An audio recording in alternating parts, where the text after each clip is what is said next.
Boa tarde a todos. O meu nome é André Rodrigues Costa Oliveira e hoje eu quero falar da Abengoa. A Abengoa é uma empresa internacional espanhola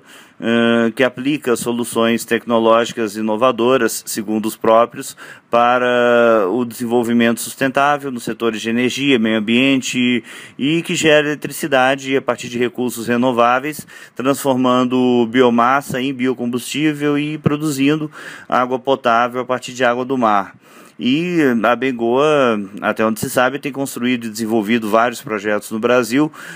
tanto para terceiros como fundamentalmente projetos próprios também, sendo responsável pelas fases de construção, operação e manutenção daquilo que é edificado. Ou seja,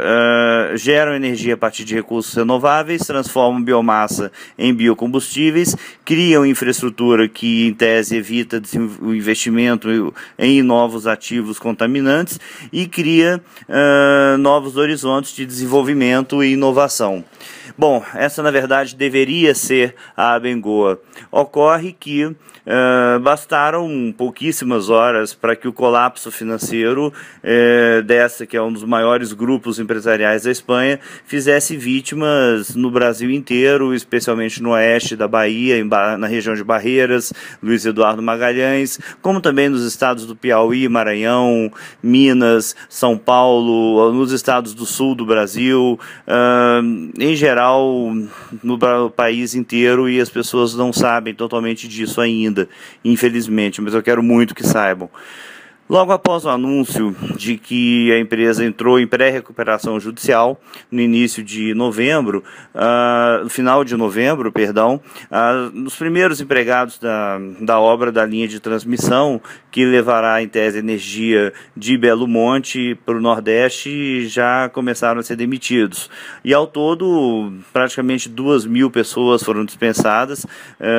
Os fornecedores já contam com vários meses de atrasos de pagamento. E resultado, as obras do Linhão, que cruza 4 estados brasileiros inteiros, foram interrompidas. E o problema se repete em outros projetos que envolvem a multinacional espanhola no Brasil, por incrível que pareça e diante dos nossos olhos. E após várias semanas de tratativas, os sócios da Abengoa anunciaram recentemente, no dia 24 de novembro, para ser mais exato, que as negociações para a entrada de um novo sócio na empresa haviam fracassado. Hoje ainda vêm buscando alternativas, mas não podemos, obviamente, ficar parados, e não estamos parados. Com uma dívida gigantesca e com as portas fechadas para novos empréstimos, a empresa hoje já jogou a toalha. Na madrugada de quinta-feira, logo após o falimento das negociações com eventuais grupos financeiros, o conglomerado, que tem negócios que vão de energia renovável até a construção de barragens gigantescas, anunciou oficialmente essa pré-recuperação judicial, que é um mecanismo previsto pela lei espanhola, que dá em tese 90 dias como uma última tentativa de renegociação de dívidas antes da concordata. E essa má notícia chegou em papel simplesmente impresso, ordinário, entregue pessoalmente aos trabalhadores do canteiro de obras, em várias cidades, em Barreiras principalmente, e um a um desses quase 2.000 empregados receberam carta de demissão, em que a construtora explica a má situação financeira da empresa, coisa que era novidade para todo mundo, porque ninguém tinha a menor ideia do que estava acontecendo, e também informava que a rescisão seria assinada a partir de 1º de dezembro, que ainda vem acontecendo em passos muito lentos. E são mais de 11 frentes de trabalho na região toda que tiveram as obras paradas, e praticamente todos os empregados demitidos, lamentavelmente. Isso é uma situação absolutamente bizarra, absolutamente insólita, absolutamente inacreditável. Bom, com essas demissões, eu nem preciso complementar que foram interrompidas obras em praticamente 2.000 quilômetros do Linhão, que vai de Miracema no Tocantins, a Sapiaçu, na Bahia, passa pelo Maranhão, Piauí, e o contrato de construção foi assinado com a ANEEL em fevereiro de 2013 e previa o início da operação dessa linha de transmissão em 36 meses, o que obviamente não vai ocorrer, e a licença ambiental para instalação encontra-se em tese até hoje oficialmente concedida pelo IBAMA, só que não há como negar que, diante dessa situação, a usina de Belo Monte não serve para absolutamente nada, enquanto não for resolvido o problema da construção, da conclusão das obras e, principalmente, um ponto que eu vou abordar agora, que é a questão dos fornecedores. Isso é muito sério. O que acontece? Informações não confirmadas ainda citam que essas emissões, obviamente, aconteceram em outros estados, como eu já mencionei, e está criando problemas de todas as ordens por conta dos seus fornecedores, que estão alguns há meses sem receber, precisam fechar suas contas, precisam fechar suas folhas, precisam arcar com seus custos, com seus próprios prestadores de serviço e seus próprios fornecedores, e que simplesmente ficaram a ver navios de uma forma extremamente desrespeitosa, deselegante, infame por parte da Abengoa. E não preciso também nem mencionar, mas claro que tem que ser mencionado o impacto econômico, macroeconômico, microeconômico nessas cidades atingidas, muitas das quais que tinham empresas que prestavam serviço basicamente para a Abengoa e que agora não tem mais como se ver diante de tamanho descalabro, diante de tamanho assinte, uma vez que contavam com valores que não entraram, e, não restando alternativa, se dá uma busca de salvaguarda do Poder Judiciário e a busca de salvaguarda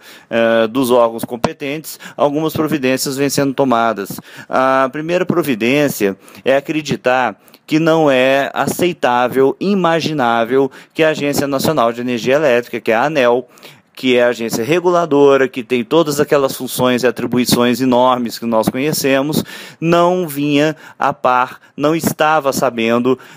do que estava acontecendo com a Abengoa nos últimos meses. Por quê? Porque a ANEEL, como gestora do contrato, é óbvio que sabia disso e é óbvio que, de alguma maneira, deixou a coisa fluir, deixou a coisa acontecer, até que chegou-se a esse estado deplorável de centenas, talvez milhares de empresas fornecedoras que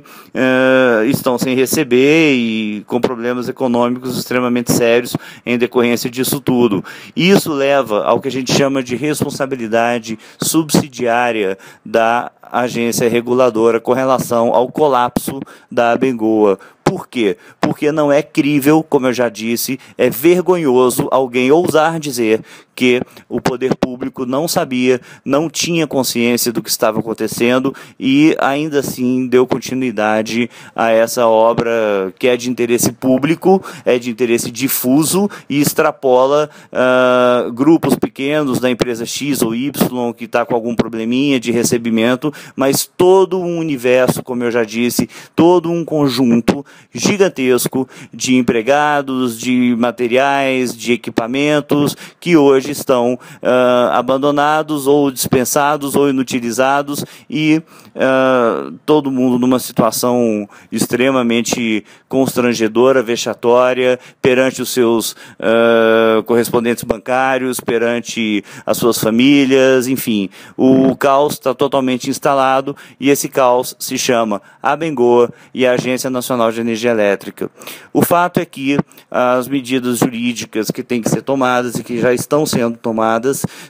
se resumem basicamente à representação junto ao Ministério Público Federal, porque a matéria hoje é uma matéria de interesse e de relevância nacional. Por isso eu estou gravando isso, porque é importante que todo mundo saiba, é uma matéria de interesse nacional. Nós construímos Belo Monte não vai funcionar porque a Abengoa quebrou, ou pelo menos fingiu que quebrou, ou pelo menos está se omitindo de arcar com responsabilidades que são inarredáveis. Também é uma matéria de ordem pública, porque criou-se um caos econômico em dezenas, centenas, talvez milhares de empresas pelo Brasil afora que prestam serviço e que prestavam serviços para a Bengoa, que estão sem receber há meses e precisam pagar os seus funcionários, e isso vai gerar demissão, isso vai gerar inadimplemento de impostos, inadimplemento perante bancos, instabilidade emocional, financeira e estrutural, no que tange a reputação dessas empresas que sempre cumpriram com as suas obrigações, todas elas com afinco, com dedicação inquebrantáveis, e isso é inaceitável. O Ministério Público Federal, assim como o Tribunal de Contas da União e a Controladoria Geral da União, também precisam investigar esses contratos, a omissão dolosa da ANEEL e de seus agentes públicos e dos seus empregados públicos, porque não se admite que ninguém sabia do que vinha acontecendo. Isso não existe. E, não obstante, também deverão ser feitas demandas no sentido de cobrar individualmente da Bengoa os valores devidos, acrescidos, obviamente, de encargos, juros, multa de rescisão de contrato, além do que nós chamamos de lucros cessantes e de frustração de expectativa de ganho. Imagina a sua empresa que ampliou todo um parque industrial, que contratou funcionário, que empregou gente, que treinou pessoal para atender a Bengoa por exigência da Bengoa, porque você queria manter o seu contrato efetivamente ativo, e agora você viu e acabou de perceber que não tem mais esse contrato ativo com a Bengoa, porque ela não vai te pagar e não está te pagando. Isso é lamentável, isso é extremamente triste. E também, obviamente, vamos buscar medidas de arresto de patrimônio, bloqueio de patrimônio, material e imaterial, recebíveis, valores de outros canteiros, nem que sejam valores de outros lugares do mundo, mas precisamos bloquear, precisamos coibir que eles se desfaçam do patrimônio, que eles usem o dinheiro que estão para receber e que recebem eventualmente do governo federal, para que consigamos receber os nossos valores devidos a meses por força de contrato e que nós cumprimos da forma mais idônea, da forma mais correta possível. Eu quero deixar claro que a Bengoa está agindo como uma praga de gafanhoto, que por onde passa deixa um estrago horroroso, deixa um estrago terrível, e depois muda de lugar e vai para outro canto e acaba destruindo tudo de novo, e há precedentes nesse sentido. Há empresas e há pessoas que já conhecem essa prática vergonhosa, lamentável, deplorável, deprimente de mercado por conta da Bengoa, só que nós não seremos vítimas de praga de gafanhotos. Nós vamos brigar, nós vamos receber, nós vamos lutar, nós vamos mobilizar a imprensa, nós vamos mobilizar o Ministério Público, como já estamos fazendo, o Tribunal de Contas, a Controladoria da União e quem mais tiver que ser mobilizado para que isso não aconteça. Aqui no nosso quintal, aqui na nossa casa, essa empresa não vai fazer esse tipo de coisa. E isso eu afirmo a vocês todos. Um grande abraço.